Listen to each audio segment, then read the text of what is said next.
오늘 드린 말씀은 지난주 새벽 기도회에서 전한 말씀을 발전시킨 것입니다. 지난주 새벽 기도회 시간에는 디모데 전서에 있는 말씀, 우리가 먹을 것과 입을 것이 있은즉 족한 줄로 알 것이니라. 지족하는 마음이 있으면 경건이 큰 이익이 되느니라 라는 구절을 가지고 일주일 내내 공부를 했습니다. 먹을 것과 입을 것이 있은즉 족한 줄 알 것이니라. 그런데 제가 주목하고자 한 것은 도대체 이 구절을 어떻게 적용할 수 있을 것이냐 하는 것입니다. 만일 집안의 가장이 가족들을 불려다 놓고 아빠가 돈을 잘 못 벌어와서 미안하지만 그래도 우리가 먹을 것과 입을 것이 있으니까 족한 줄로 알아라, 이렇게 말하면 아내에게 얻어맞지는 않더라도 가족들에게 인기를 얻는 데는 실패할 것입니다. 우리 아빠 최고다, 이런 말을 듣지 못할 것입니다.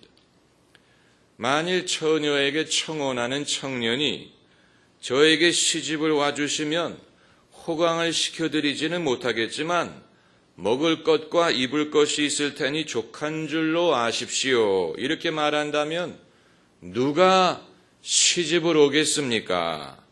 호강을 시켜준데도 올까 말까 하는 판에 만일 기업체의 CEO가 임직원들을 모아놓고 제가 여러분에게 더 나은 대우를 해드리지 못해서 죄송하지만 여러분이 먹을 것과 입을 것이 있으면 족하게 생각하시기 바랍니다 라고 말한다면 임직원들이 가만히 있겠습니까?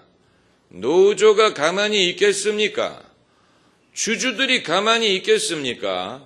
주가는 폭락할 것이고 아무도 그 회사에 가서 일하려고 하지 않을 것입니다. 만일 대통령이 국민 앞에서 말을 할 때 제가 공약한 대로 여러분을 더 잘 살게 해드리지 못해서 죄송하지만 그래도 여러분에게 먹을 것과 입을 것이 있다면 족한 줄로 생각하시기 바랍니다 라고 말한다면 국민이 가만히 있겠습니까? 아마 탄핵의 대상이 될 것입니다. 누가 그런 사람을 뽑아주겠습니까? 못하러 대통령이 되겠습니까? 하지만 유일하게 우리가 이러한 발언을 용납하는 경우는 하나님이 말씀하시기 때문입니다. 하나님이 너희에게 먹을 것과 입을 것이 있은즉 족한 줄 알지니라 라고 말씀하시기 때문에 우리가 수긍하는 것입니다. 가장이 이런 말을 했다면 용납하지 않을 것이고 기업인이 이런 말을 했다면 받아들이지 않을 것이고 대통령이 이런 말을 했다면 못마땅하게 생각할 것이지만 하나님이 말씀하시는 것이기 때문에 용납하고 수긍하는 것입니다. 그렇다고 그대로 실천을 하느냐? 그건 별개의 문제. 그렇지 않을 수도 있습니다. 그럼에도 하나님이시기 때문에 이런 말씀을 충분히 하실 수 있고 우리가 그 말씀을 무시할 수 없고 받아들여야 된다라고 사람들은 생각합니다. 가족 계획에 대하여, 피임에 대하여, 인구 문제에 대해서 염려하는 사람들은 당연히 가족 계획을 강조합니다. 생기는 대로 낳다 보면 거짓골 못 면한다. 60년대 표입니다. 아들, 딸 구별 말고 둘만 낳아 잘 기르자. 요즘은 좀 달라졌지만 또 에이즈 같은 질병 예방에 대해서 염려하는 사람들도 당연히 피임의 사용을 강조합니다. 그리고 말할 필요도 없이 성적인 자유를 누리고자 하는 많은 젊은이들 당연히 피임을 중요하게 생각하고 당연하게 생각합니다. 그러나 천주교회만이 유일하게 가족 계획과 피임을 반대합니다. 이것이 천주교의 공식 입장입니다. 과연 전 세계의 천주교인들 중에 몇 프로나 이 지시를 순종하는지는 알 수 없지만 그럼에도 교회가 하는 말이기 때문에 사람들이 이해하고 용납합니다. 그렇다고 반드시 찬성하는 것은 아닙니다. 이해하고 용납하는 것, 거기에는 차이가 있습니다. 어쩌면 당연하게 생각할 수도 있습니다. 교회니까 당연히 그런 말을 하는 것이지.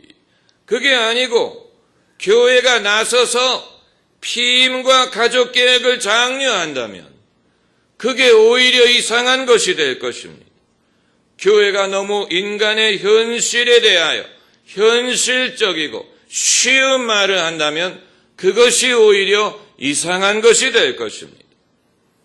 오늘날 교회가 사람들의 현실에 더 가까이 다가가야 된다고 주장하는 사람들, 교회의 가르침이 인간의 현실에 적용할 수 있는 것이라고 주장하는 사람들, 그래서 사람들에게 더 가까이 가는 데는 성공했을지 모르지만 그러는 과정에서 하나님의 말씀에 물타기를 했습니다. 하나님의 말씀의 거룩함을 상실했습니다.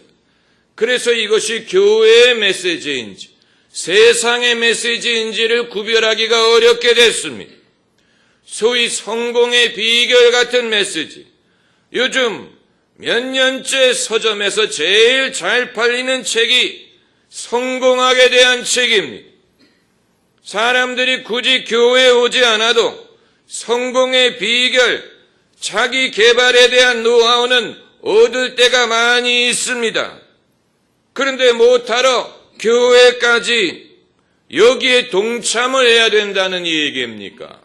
하나님의 말씀에 물타기를 해가면서 이게 다 사람의 현실에 다가가기 위한 동기에서 비롯된 것인데, 그러는 중에 이것이 하나님의 말씀인지 세상의 지혜인지 분간하기가 어려운 면이 있는 것입니다. 오늘 본문 말씀을 보면 예수께서 베드로의 배에 오르신 다음에 육지에서 조금 뛰기를 청하시고 앉으사 배에서 무리를 가르치셨다라고 했습니다.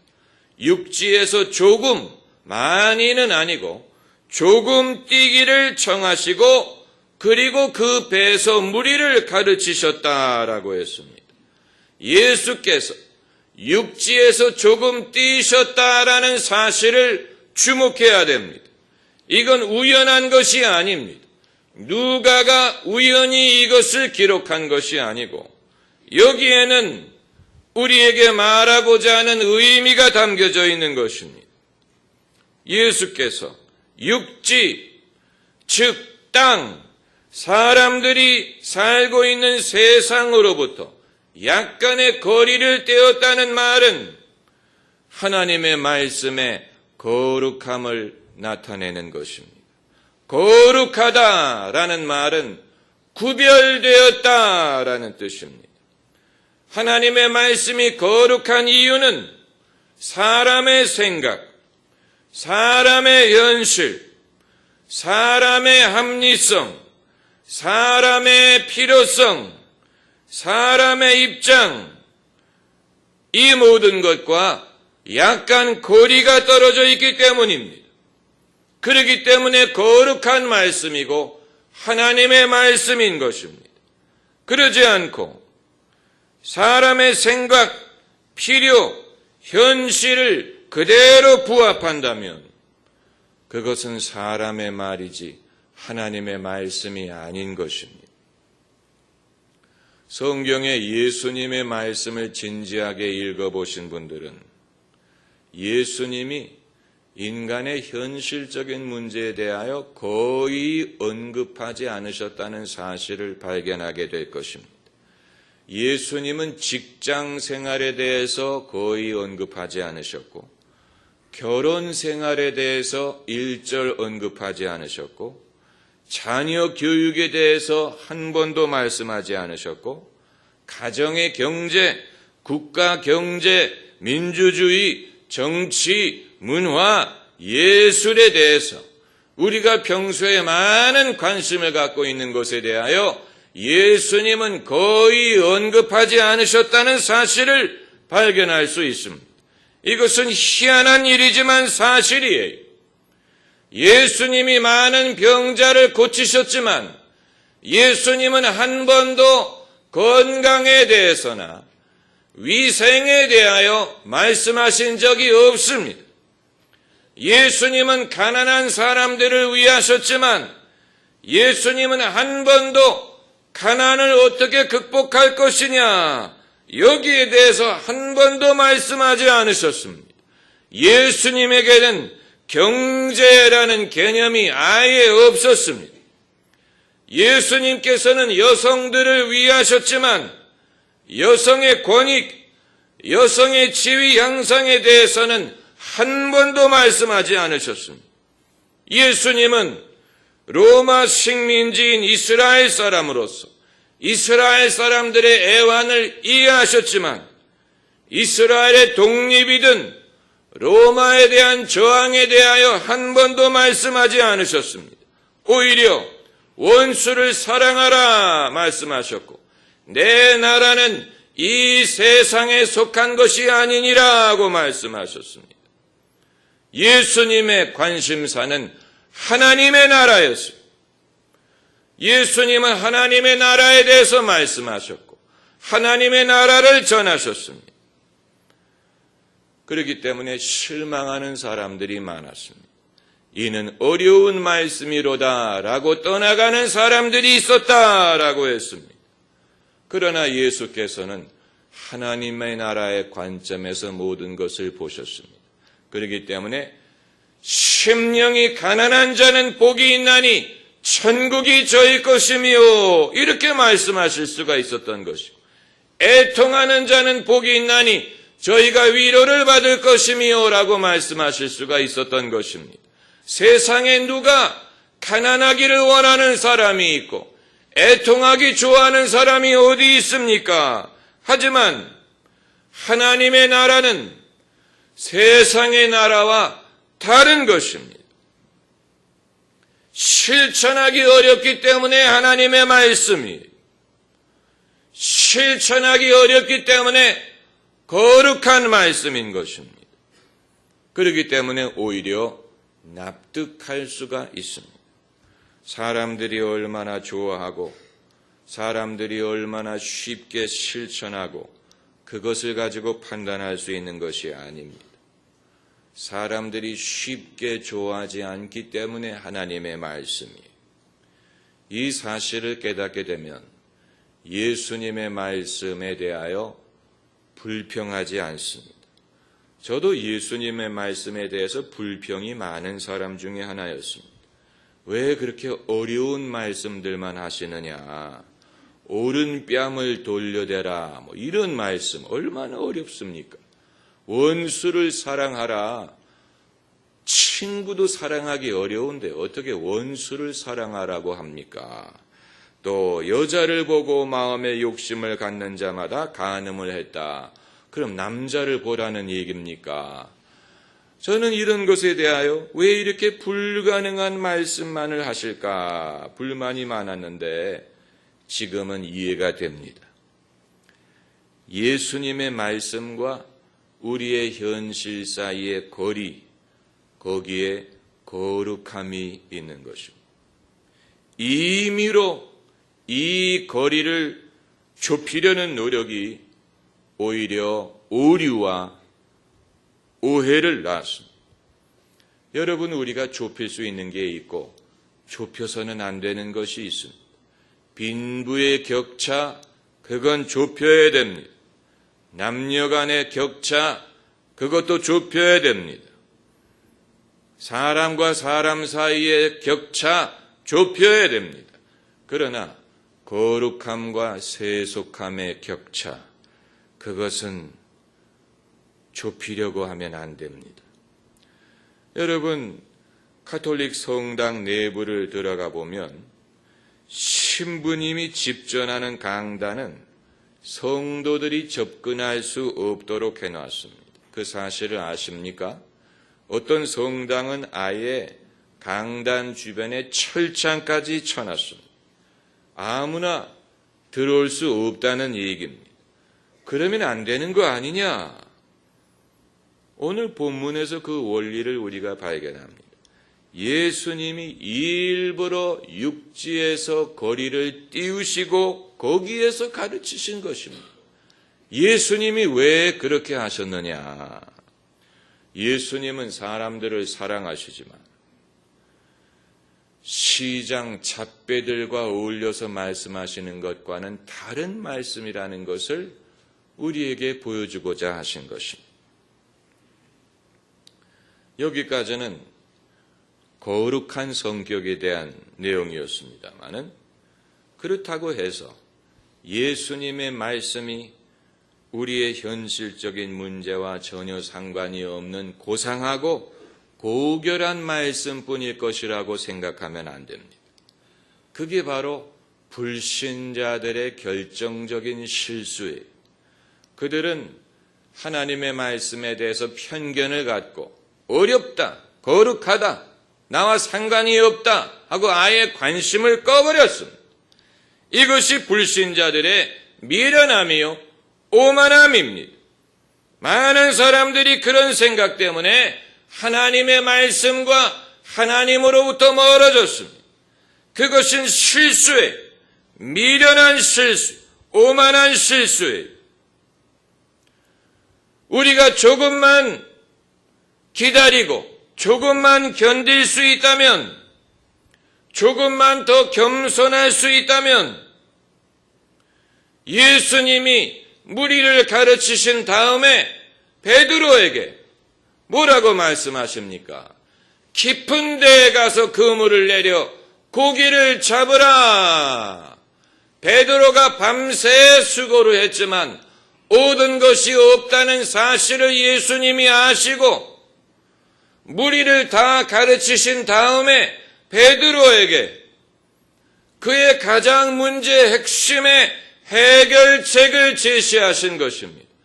밤새 고기를 잡았으나 소득이 없었던 사람에게 가장 필요하고 가장 도움이 되는 말씀을 던져주신 것입니다. 이것은 무리가 예수님의 말씀을 듣고 집회가 끝나서 다 떠나간 후의 일입니다. 만일 베드로가 무리와 같이 떠나갔다면 예수님의 이 말씀을 듣지 못했을 것입니다.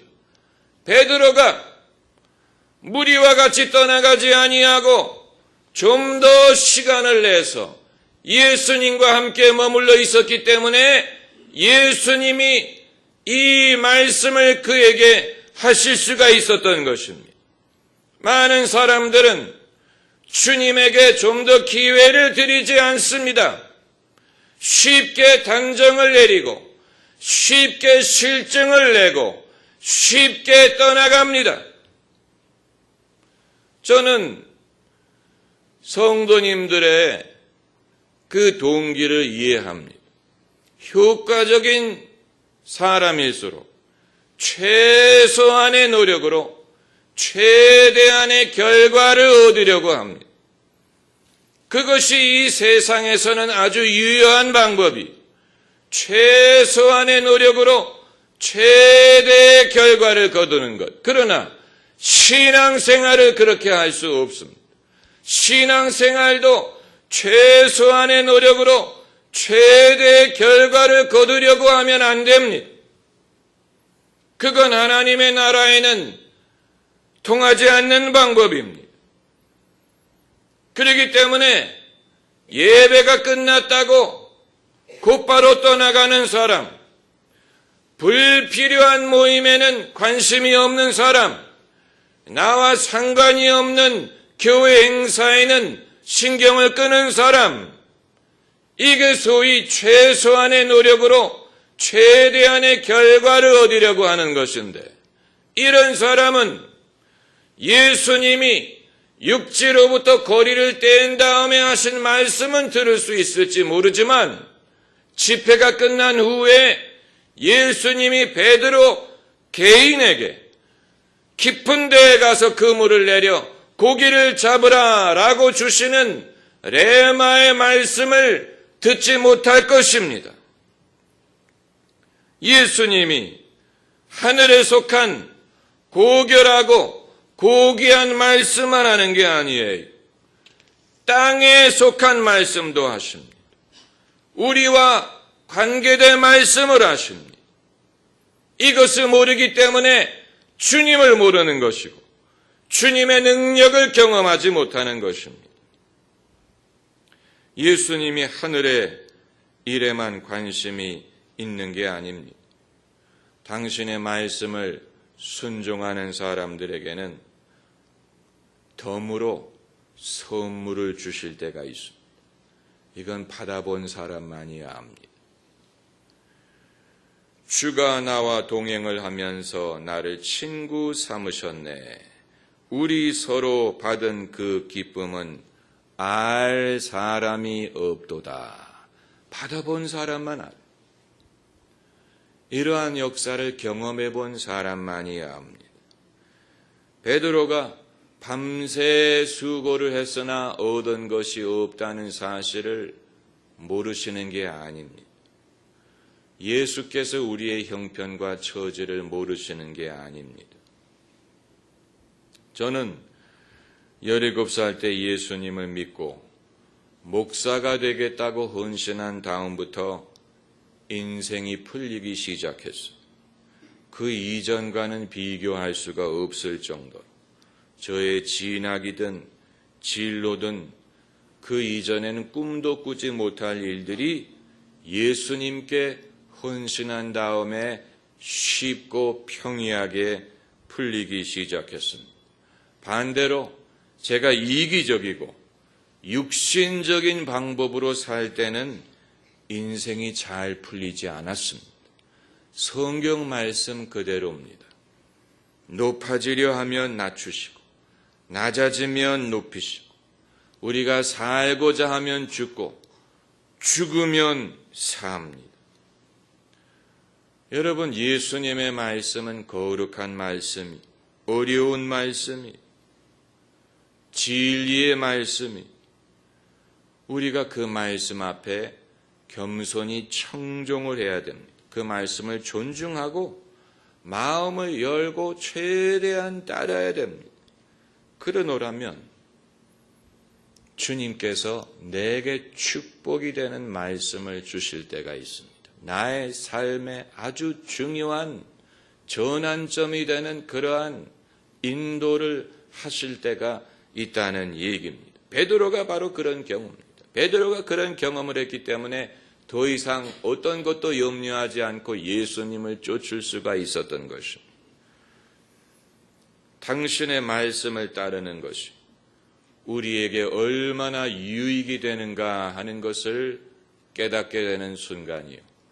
우리는 이와 같은 경험을 통하여 신앙이 장족의 발전을 할 수가 있습니다. 기도하십시다.